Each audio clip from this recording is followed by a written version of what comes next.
All right, good morning, everybody. Before I bring Katie in, I just want to give a shout out to my sponsors. Don't forget, if you are a wine drinker, one of the best ways to support my work, if you're already drinking wine, is go to AllisonWinePromo.com and get 50% off of some of my favorite Malbecs from Argentina. They are uncensored wines. There's wines, well, they are censored by grocery stores, I guess, because you can't really get them there. And why would you want to when you go support my work at AllisonWinePromo.com? You also get 50% off the shipping. Again, like I said, one of them comes from 9,000 feet. One is from a small vineyard where they handpick the grapes. Another uses natural fermentation. They're very unique, just like all of you. And now that I finally have the producer, the associate producer, on his way drinking milk, I don't have to worry about him drinking wine while he's in me. So I can have a toast with you to free speech. So go to AllisonWinePromo.com and support my work. If you're a coffee drinker, though, you can also support by going to TwinEngineCoffee.com/Allison. This is the Couture tea that's up from last night because I'm so exhausted from from doing this and having two kids. I forgot to take it down and start at the beginning, but that's okay because if you like tea, you can drink the Couture tea, which is tea made from the coffee fruit. But if you like coffee, there's also light roast, dark roast, and they are all USDA certified organic, also high altitude, just like the wine. So TwinEngineCoffee.com/Allison, AllisonWinePromo.com. And let's get to our special guest of the day.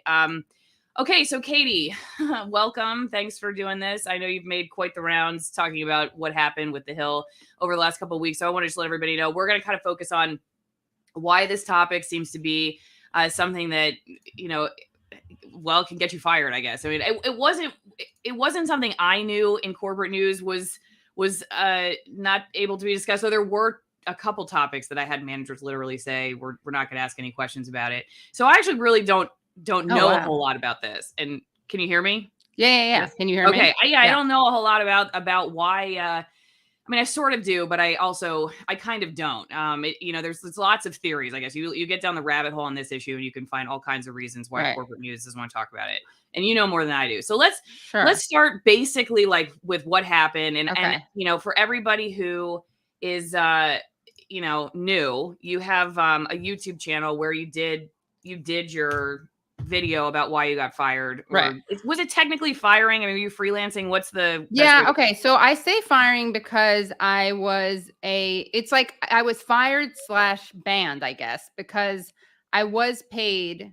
I was paid to be a host, and I had done that a handful of times, and I was going to be doing that more times. In fact, the Monday that I had recorded the monologue, which got me fired, banned, whatever, that was the first of 3 dates that they had asked me to do. Not the first of 3 dates. Sorry, this seems so boring and inside baseball. I had already, that was the 4th time I was hosting. I was going to be doing it 2 more times and then many more times after that, in theory. Mm-hmm. So, but the other thing is that they just stopped. So I say fired because they didn't have me back for those 2 times that they had booked me for. And also because they were going to be having me back on more frequently. And that they also banned me, I guess you could say, because I would come on every week, not paid, but I would come on every week to do a guest segment. So that was also really upsetting because I was just used to being able to talk to this audience and people knew me, and I would come on every week for like 3 years. There was maybe like a couple weeks off between the 2 iterations of Rising because Crystal Ball and Sagar hosted it. Then they left, started their own thing, and then they had this rotating hosts. And so there were a couple weeks between those 2 versions that I wasn't doing it, but then they invited me back and I was doing it every week. So I hope that answers your question about the verb. Yeah, you were regular enough you're regular enough. It wasn't just like you were a guest. No, I was weekly. I was a weekly guest. I was a weekly contributor. And then I was also a paid host. I'm curious. I mean, we can get into this, but what are the things that you were not allowed to talk about when you said that you knew some things? Oh, or can you not reveal that? You were not. I had a manager. The only time I ever had a manager literally tell me you cannot question these topics because there are many things that you're living in a bubble and you don't need to be censored on because you just believe it, right? That's how a lot of corporate news ends up the way it is, right? It's just you just all think and act like a duck, right? Or acts like a duck, walks like it's a duck. Were vaccines and climate change. You could not ask any questions about vaccines and climate change. Those are 2. Like if you were a psychopath. That's basically the way that my manager looked at me. Yeah. So I quit before COVID, but I can only imagine what the COVID-19 vaccine was like in the newsroom. Yeah. So Well, continue. Sorry. yeah. So it is interesting. Israel is really uncomfortable to talk about for lots of reasons. And I'm Jewish, which gives me a little bit more license, I think. Like, I think a lot of people are afraid of conflating, because certain people have conflated criticism of Israel with anti-Semitism. I think a lot of people are afraid to criticize Israel because they don't want to be labeled an anti-Semite. And there are all these, what makes it so hard to talk about is that, look, there is an Israel lobby. There is an Israel lobby. AIPAC is a lobby. It's very powerful. That's not anti-Semitic. There is an anti-Semitic trope about like Jews controlling the world or Jews controlling the media. That's not it. There are various powerful lobbies. Most Jews do not belong to AIPAC. AIPAC is just a specific powerful group that happens to be very pro-Israel. And I think, like, even now, I'm feeling, how do I say this so I don't perpetuate these tropes? And the reason it's so dangerous, the people who have made this so dangerous are precisely the people who are interested in protecting Israel, shielding Israel from any criticism. And the way they do that is they really do make it seem like if you're critical of Israel, you're an anti-Semite. And the irony there is that that in itself is an anti-Semitic trope, because the idea that all Jews are some monolith who all have the same positive view of Israel is actually an anti-Semitic stereotype. Like the dual loyalty idea comes from that. Like we're going to be loyal to Israel more than we are to the United States because we're Jews and Jews are Zionists. And in fact, anti-Semites are the ones who use the word Zionist interchangeably with Jews. So that's pretty upsetting and ironic. Well, and I should just tell everybody, in case they aren't familiar with it, that the video that got you fired is Israel is an apartheid state. Yeah. That was the point of your video. Yeah, so I could let me lay out really quickly the background on this. So what happened was, when you're a host at Rising, you get to do these things called radars. And I had never done a radar before because I wanted to really make sure I had the hang of hosting before I did a radar. So I got a lot of hosting under my belt. Like I felt very comfortable doing it. I had done it 3 times. This was the 4th time I was hosting. And I decided I would do a radar. That week, the week before, Rashida Tlaib had gotten into some hot water unfairly, I would say, gotten into it. In other words, she should not have been smeared the way she was. But she was basically smeared because she had made virtual comments at a Justice for Palestine conference. And she said, people are realizing more and more that you can't be progressive except on Palestine. And by the way, that's a term. She didn't say this, but I'm telling you guys, that's a term. It's called PEP, progressive except for on Palestine. Anyway, so she was saying people are realizing more and more you can't be progressive except for on Palestine, and you can't be progressive and support Israel's apartheid government. So people criticized her, Debbie Wasserman Schultz, Jerry Nadler, the ADL's Jonathan Greenblatt, totally misrepresented what she said. The ADL is Anti-Defamation League. Totally misrepresented what she said that she had imposed a litmus test on American Jews. She didn't mention American Jews at all. So he totally misrepresented that. He also said Israel's not an apartheid state. So what I did was I did this video laying out why it was an apartheid state. And I also used as a jumping off point Jake Tapper, who has a habit of picking on Rashida Tlaib and saying some really problematic things about Muslims and Arabs. He did a segment. He's like, well, Rashida Tlaib said some comments that some of her Jewish colleagues think were anti-Semitic. So I use that as a jumping off point. He's like, and he shows, Debbie Wasserman Schultz tweet saying it's outrageous. And I'm like, it is outrageous. What's outrageous is that Rashida Tlaib is being smeared as an anti-Semite just for saying that you can't be progressive while supporting Israel's apartheid government. And I said, unfortunately for like Jake Tapper and Jonathan Greenblatt, apartheid is it's not about your feelings, it's about facts. And I laid out why it was apartheid. To do that, I quoted the UN. I quoted the International Criminal Court, because apartheid is actually a defined crime. It was obviously a system that existed in South Africa. The word apartheid is an Afrikaans word, but it also became, during apartheid, in the 70s, they made it a crime under international law. So I quoted the international law. Then I quoted various Israeli laws that clearly fit that definition. Then I quoted, I cited Palestinian human rights organizations, international human rights organizations. I cited, and like Amnesty International and Human Rights Watch, I cited and quoted B'Tselem, which is an Israeli human rights organization, which is inconvenient for people who like to pretend that only people who are anti-Semites say that Israel has an apartheid system. So I quoted them. And then I quoted a bunch of Israeli officials, including Israeli prime ministers, all of whom said that there was either apartheid now, or they worried that there would be apartheid if the occupation continued. And obviously the occupation has continued. Then I cited Nelson Mandela, and I cited Desmond Tutu, and I cited Naledi Pandor, who is a South African Minister of Foreign Affairs, who just said at the United Nations General Assembly, she basically was reminding the world that Palestine, that we need to talk about Palestine and the fact that there's a growing consensus that it's apartheid. And I pointed out that as a Jew, I could move to Israel today, become a citizen, and get a job, build a house, buy a house, move around freely, and that Palestinians like Rashida Tlaib can't even go back to visit their family home in what's now Israel. Now, Israel barred her from going to visit her grandmother. Then they reversed it. But like, she's a congresswoman, and they at first barred her from going. So that gives you a sense of how hard it is to do that.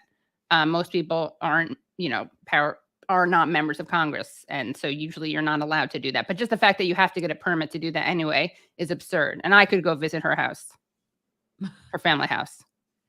So they basically, you put this in, like, you recorded it. You actually did record it, right? And then, but it never aired. I recorded it, and I, as I was leaving, the producer said, I could tell something. She was like upset about something. She was like, "Sorry, I just want you to hear it from me. We're not going to be." They were higher up, saw your radar, which is the monologue. They just call it radars. The higher up saw your radars, your radar. They don't feel comfortable running it. I didn't know this, but apparently there's a policy, she said, where we don't do video or written op-eds about Israel. And I was like, what? Did they give you any more specifics on, like, about Israel? Like, what specifically? I mean, no, just about Israel. We just don't do it. Even positive? Yeah. Even positive, I guess. I mean, who knows? Maybe if I had done a positive thing, they wouldn't have told me that. I have no idea how, like, sincere this policy was. I mean, I believe her. I believe that's what they told her. And so I spent a couple of days trying to, like, see if they would release it with an opposing view afterwards, or we could play it and I could respond to it with someone who disagreed with me. Excuse me. Bless you. About that.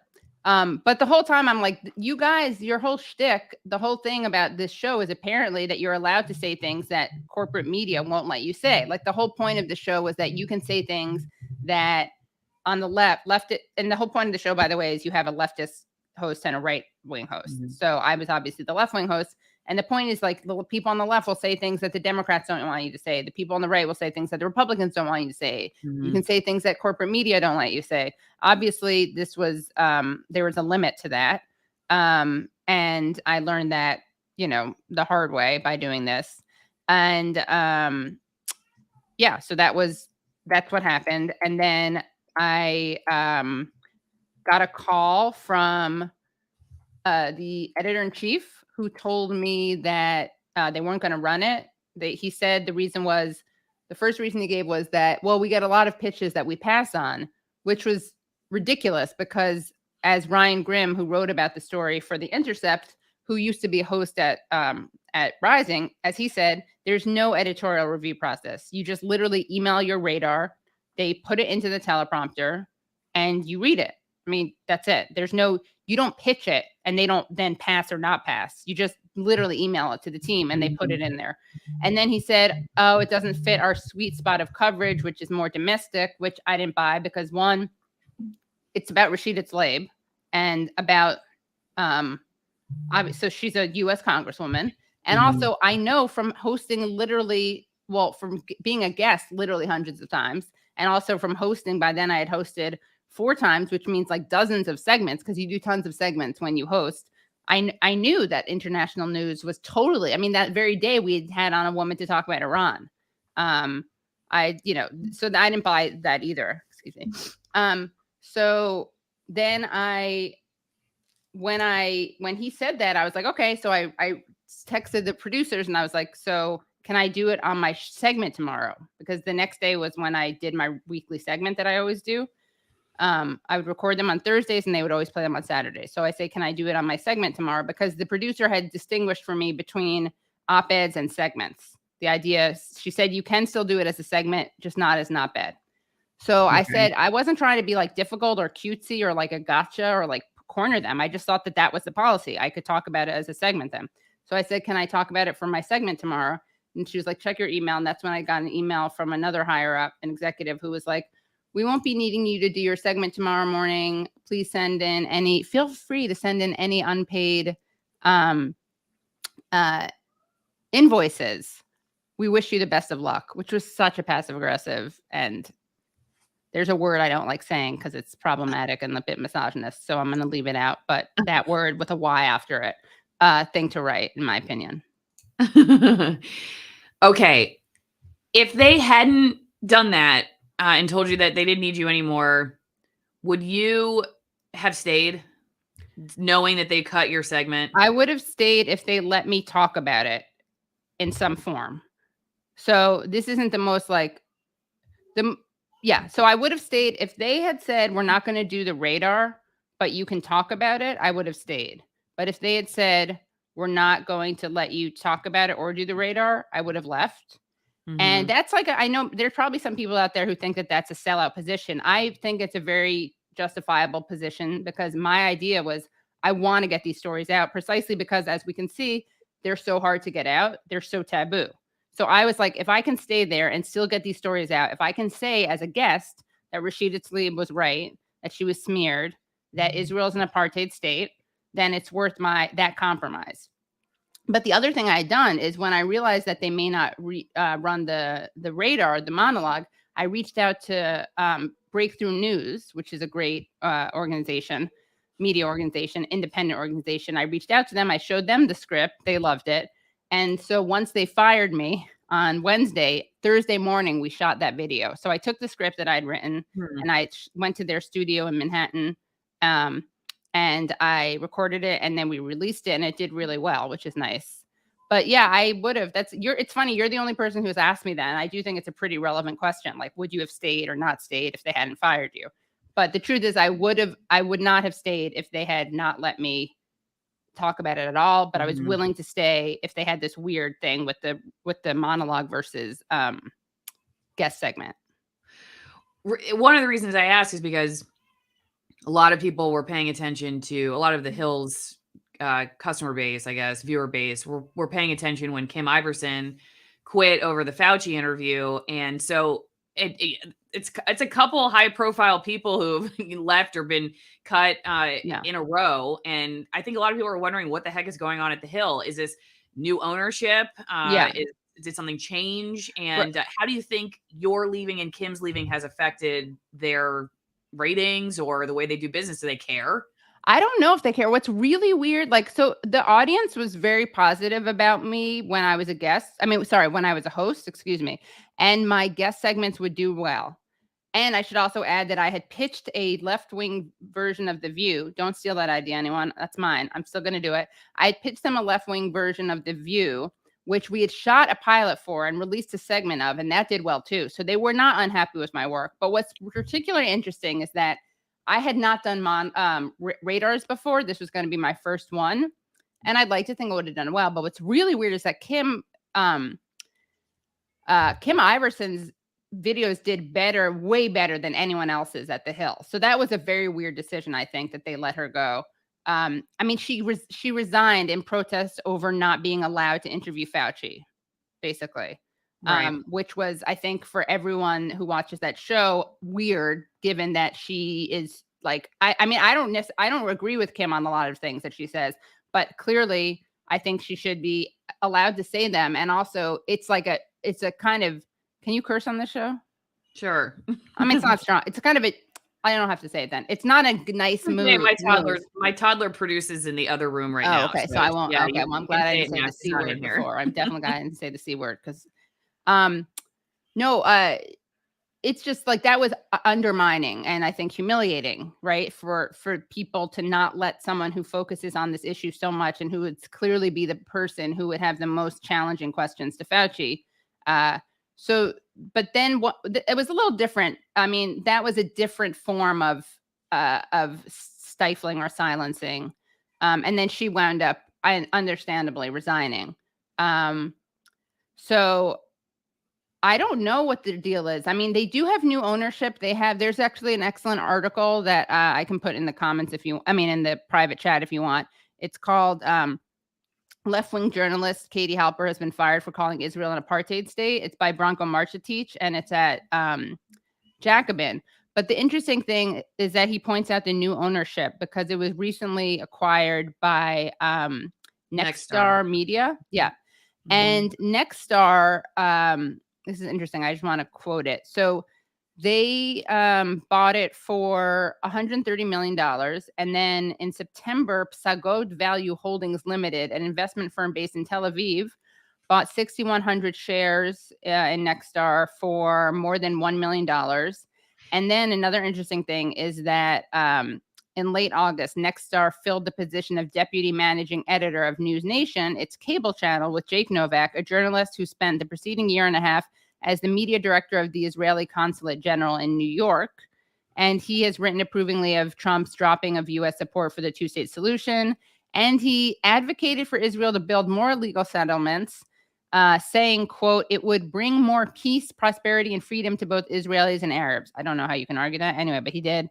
And he also, Katie, you can share your screen if you want to. Okay. Do you see on the bottom it says present, I think? Yes. Yeah, let me do that. And I can pull it in. I have this. It's funny because I use StreamYard. I should be a little bit more. No, it's okay. It's hard on the fly. Yeah. There you go. Okay, here we go. So here we go. So here's the article. And as he points out,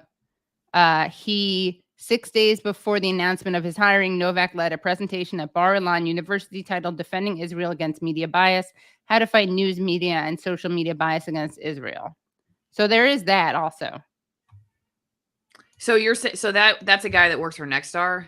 Yeah, he does he's the deputy editor. Oh, okay. Of their deputy managing editor of News Nation. So their entire cable channel is News Nation. Yeah, I mean, just to go back to kind of my opening question about all of this, it's a learning experience for me because very few times are people like just told like you cannot do this, right? Because it's just like implied or self-censorship or you're hiring people who think a certain way and don't. And then they all go out drinking together at the end of the day and talk about how they all agree on things. Right. And, there's just this social cohesion and kind of an intellectual echo chamber and consensus. And then also just the process of putting the news together every day really, I think, inhibits research and deep thought on any topic. Right. So then I think to myself, okay, well then how does the manipulation happen? Or like in this particular case, I guess you just have managers, like you brought up lobbyist groups. So is that how? So that's it. It's like, well, there's also this group called Honest Reporting, which someone really needs to do a deep dive on. But they complained about one of my pieces once. They were like, "What the hell was the name of their piece?" Which is so corny. But they try to get people fired. That's another thing. But also, I should mention because some people have been like, "Oh, Katie, she was trying to make a statement or get attention," because obviously some corporate place like The Hill wouldn't let you say that. But the thing is, I didn't go in like guns blazing trying to make a statement. I had said as a guest, I said that Israel lied about killing Shireen Abu Akleh.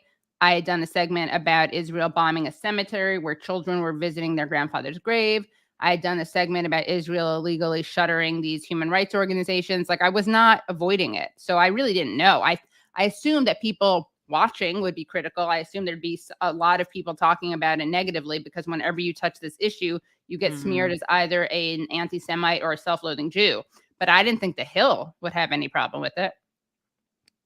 That's how it was for me when the couple topics that I had no clue. I mean, I really just was pitching ideas. Like the whole vaccine thing was, there were debates over the mandates for schools, like whether you should have an exemption or not in our legislature at the time. And I wasn't even covering that stuff. I was an environmental reporter. So I just got an email saying that there were doctors coming to town for some of the groups that were pushing to keep the exemptions. And I thought, well, we never hear from doctors. We always have like a mom at a protest arguing against the Department of Health. And I always thought that was unfair. I mean, I just wasn't learning anything about why this issue was erupting in the legislature. I just didn't understand. And I thought, well, let's listen to the doctors. I mean, maybe they're crazy or maybe they make a good point. I don't know.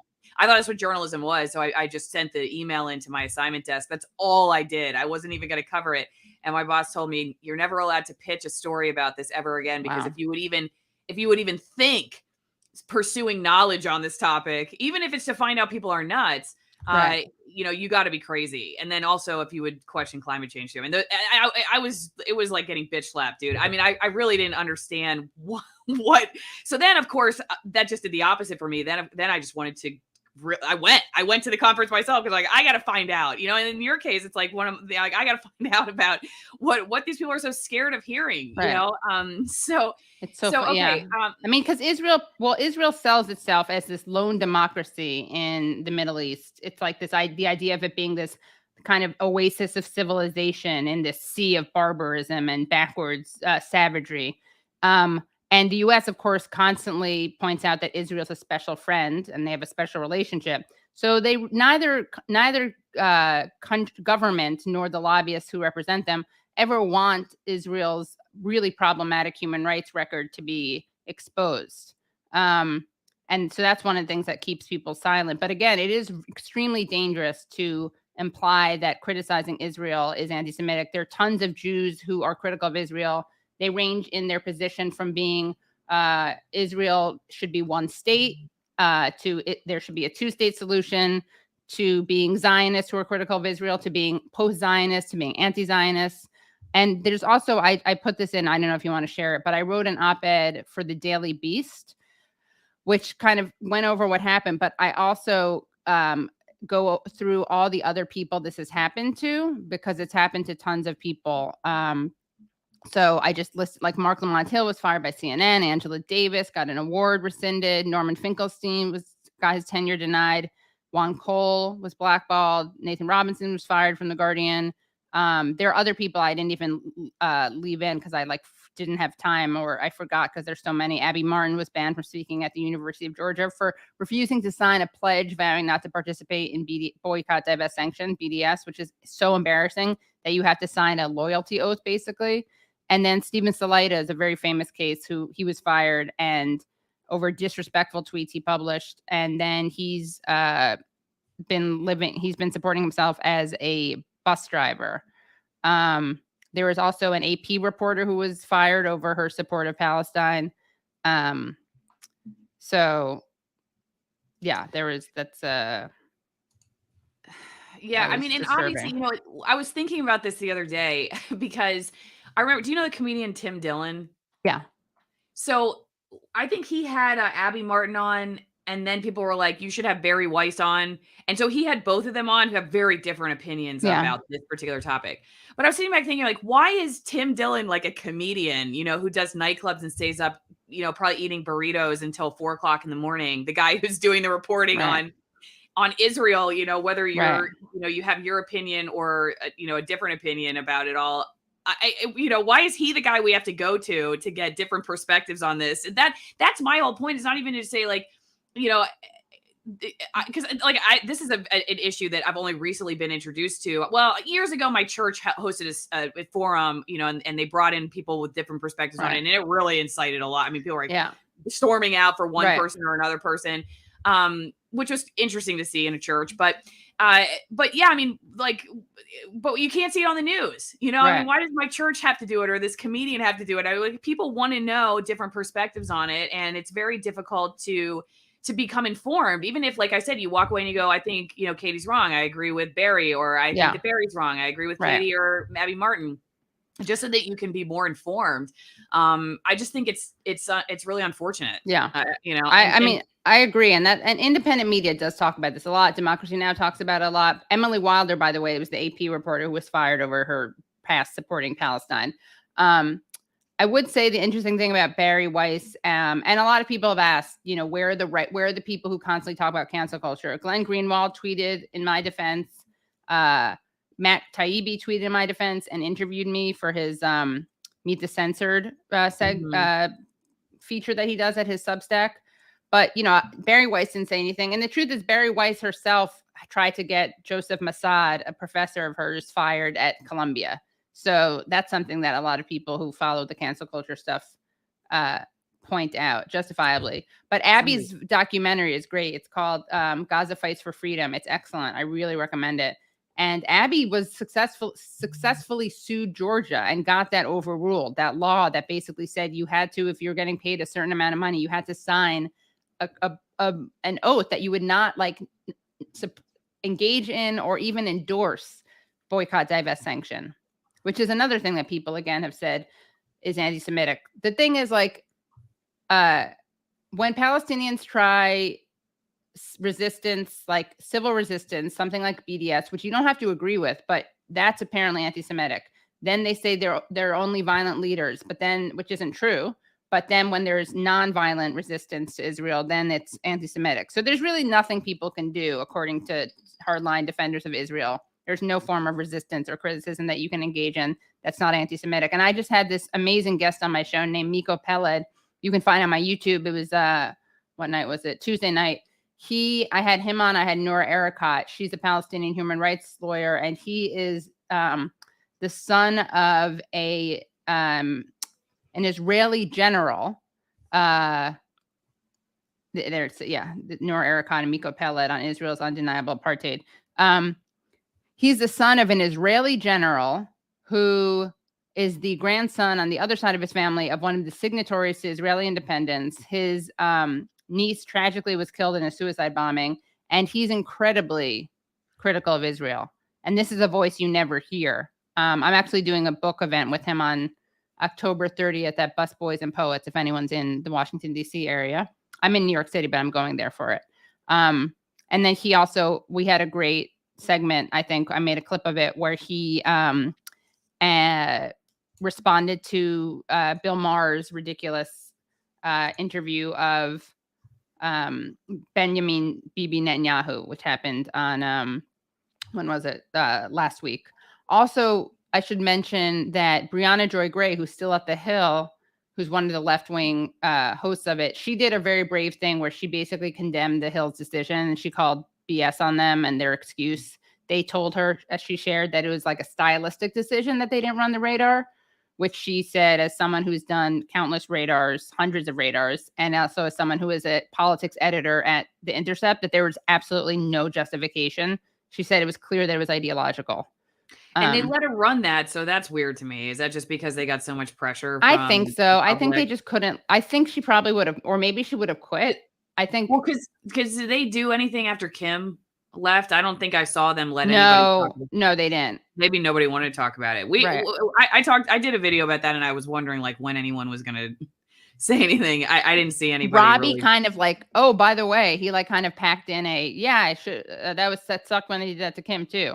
Our situations were different, but they're similar but different, I think. Mm-hmm. Hey, can I throw you like 2 or 3 really quick questions from my local community? Okay. And just one really quick thing I just have to say. The thing is, it's not an important thing to remember is that most Zionists in the United States are not Jews. They're Christian because of the numbers. Like there's a huge Christian Zionist population. So that's another thing to remember when people are like, oh, it's anti-Semitic to talk about Zionists. Well, one, there are lots of Jews who are not Zionists, and also most Zionists are actually Christian. And they want Jews to move back to Israel so the rapture happens, at which point I think all of us except 400 will like burn in eternal damnation. Well, I hope you'll come on if that happens. Yeah, definitely. Maybe a little hard to get a connection, but different background. Wi-Fi. Yeah. Yeah. Okay. Are you familiar with the work of Alison Ware, her expose against our better judgment? Sounds familiar. What is it? I don't know. I haven't watched it yet, but maybe something to look up. I can send you the link. Yeah. Against Our Better Judgment, Alison Ware. And she must be credible because she spells her name with 1 L, like all good Alison. Oh, right. Yeah. Right? You guys are quite the, What is this? I think we covered a lot of these other ones. Okay. So ask her if she holds other countries to the same standards. If so, must dozens of apartheid countries exist? No. Well, yeah. Okay. Against Our Better Judgment, by the way, the hidden history of how the U.S. was used to create Israel. So I'm assuming that's critical of the U.S. and Israel. And so I'm assuming Alison Ware would push back against that, but I don't know. Sorry. The other question was, okay. So you get this a lot. People are like, why are you picking on Israel? What about this country? What about that country? So there are a couple of things. One is, that the U.S. aids Israel in a way we don't any other country. Their entire, they're a very militarized country, obviously. Everyone serves in the army except for if you're get some exemption. Um, so we are directly supporting Israel. I always say Israel is like America's wife and Saudi Arabia is like our side piece or mistress, because we're always bragging about and highlighting our close special relationship with Israel, whereas Saudi Arabia, we have one. We help them when basically with their illegal war against Yemen, but we don't celebrate that relationship. Obviously, we don't point to them as a lone democracy anywhere, and they're not that. So that's one of the reasons that I think Israel deserves special scrutiny, because of the special relationship between the United States and Israel, because of how our tax dollars go to funding Israel and the apartheid state, and because they constantly say that they are a democracy. So, people will be like, what about this country? What about that country? It's like, well, tell me the country that gets so much positive praise from the government and also the media. Like Wolf Blitzer used to be a lobbyist for Israel. There are New York Times journalists who have kids who are serving in the IDF. You don't have this with other countries, this closeness either. Okay, did Katie deliberately go out on a limb with her statements knowing there may be consequences? It seems like no, not at the beginning. Right. As I kind of addressed earlier a couple minutes ago, I did it because I had thought it was important, but I had addressed Israel before, and I said that they lied about killing Shireen Abu Akleh. I should also mention that, covering Israel, there's a big spectrum of what happens to you and how you can cover it. I covered it from very far away in a monologue, and I lost my position at the Hill at their show Rising. Shireen Abu Akleh, who's an American-Palestinian journalist, was an American-Palestinian journalist who was then murdered. She is someone who was there on the ground and paid with her life. So I'm not comparing myself to her at all, but I am saying that there is people pay a lot heavier of a price for covering this issue. People a lot braver than I am and a lot closer to the conflict. And that's also something that needs to be discussed. Is Katie anti-Israel or Israeli, anti-Israeli, or just stating things she believes to be true or is true with no bias? Well, obviously, I'm going to say it's true with no bias, but I mean, I think the government of Israel the government of Israel tries. This is another reason why the government of Israel claims to be acting for me as a Jew. They claim to be acting to make me safer. That's another reason that I speak out. A lot of Jews, I think, are motivated by this idea, not in our name, because Israel does justify what they do by invoking anti-Semitism, which exists and which is real. But, what's very scary is you have the ADL and AIPAC doing kind of both sizing anti-Semitism. And they're like, well, yeah, you get people on the right who shoot up a synagogue and kill people. But on the left, you have people who are BDS supporters, as if supporting BDS is comparable at all to shooting people. And that's a real weaponization and trivialization of anti-Semitism, which we should all be upset about, given that there is anti-Semitism that's real. Hey, Katie, how weird is this? One of my subscribers put this link up. This is from 2021. Yeah. Human Rights Watch, Israel is guilty of apartheid and persecution. So they put it on their... So maybe it does have something to do with the sale. New ownership, yeah. Okay. But to be fair, that's an article about Human Rights Watch's position, and Human Rights Watch and Amnesty International did recently come to the conclusion that it was apartheid. To be fair, so they're allowed. They can put that they're covering it. Yeah, they're covering it. You're not allowed to use them as a source for your conclusion. Well, I can't argue that they're I haven't read the article, but in theory, this article is about the fact that they did this, as opposed to an op-ed that's saying Human Rights Watch is right. Israel's guilty of apartheid. I don't know. I haven't seen the article, but I can imagine that. Yeah. I see. Okay. I see what you mean. Well, okay. So that same person said, does Katie think that the Hill let her go due to her personal opinion or due to the topic that she wanted to discuss publicly? Hence, are journalists not allowed to have certain opinions, or are they not allowed to publicly express certain issues regardless of their personal opinions? And we kind of talked about that a little bit too. Could you have said something positive? I mean, what was it? Was it the issue just no touching Israel, Palestine at all, or your I'm assuming it was that it's critical. I can't imagine them being like, get this thing off that's saying Israel is a democracy. Okay, last question. Is she familiar with the I haven't read this yet, so is she familiar with premillennialist dispensational Zionism and the Scofield Bible? Did her being silenced on the Hill have anything to do with challenging the Scofield Zionist apostasy of many evangelical churches, which states that when Jesus returns will be Oh, you did kind of talk about this. Yeah. Okay. Thus her asserting Israel as a model of evil apartheid cannot be allowed. Yeah, I mean, I think you have there's a lot of people invested in Israel washing and what's weird is they're kind of strange political bedfellows because, as I pointed out, I'm supposed to go back there and 400 of us Jews, I think, get a get out of jail free card or get out of eternal damnation free card, but the rest of us burn in eternity. So, yeah, as you can see, it's kind of weird because you have these PEPs, progressive except on Palestine, and then you have these right-wing evangelicals who kind of have a similar skin in the game. Mm-hmm. Okay, anything you want to add before you go? Where can people follow you or any final thoughts? Twitter, I'm KT Halps, letter K, letter T, HALPS. I would love for people to subscribe to my YouTube channel, youtube.com/The Katie Halper Show, like my videos. I'm really trying to grow my audience, especially because, now I don't have the access that I had at the Hill. Patreon.com/The Katie Halper Show. You can get bonus episodes, extended interviews. I had on Kit Clarenberg, who is from the Gray Zone, who talked about the British intelligence plotting of bombing the bridge to Crimea.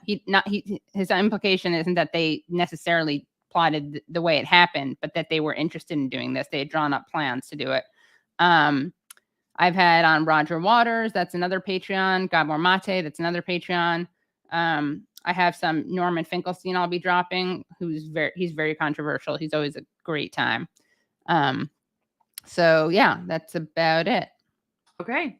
Well, thank you everybody for watching. Thanks, Katie, for coming on. I know you've been busy making the rounds on this. And, yeah, thanks for having me. I'm glad we could make it happen. Yeah, I hope you'll come back on if there's ever, an opportunity sometime to talk about, what else you're working on as you move ahead, and if you ever run up against another issue. I mean, I'm guessing this is the first time you've faced something like this as an independent person doing media stuff, huh? Yeah. Okay. Yeah. Hopefully next time I'll have my Lefty View launched. Oh yeah, somebody I should actually give you a chance to respond to this, because I think this is something that I get a lot from people that are on maybe conservative, or like, wait a second, isn't the View already left wing? Oh yeah, so I there's a big difference between the left and liberals. There's a lot of overlap, but think of it as like Bernie Sanders versus Hillary Clinton, except to the left of Bernie Sanders, basically. Yeah, Bernie Sanders, like before, the guy maybe he used to be. Yeah, exactly. Right. Okay. All right, Katie, thanks again. Thanks so everybody. much.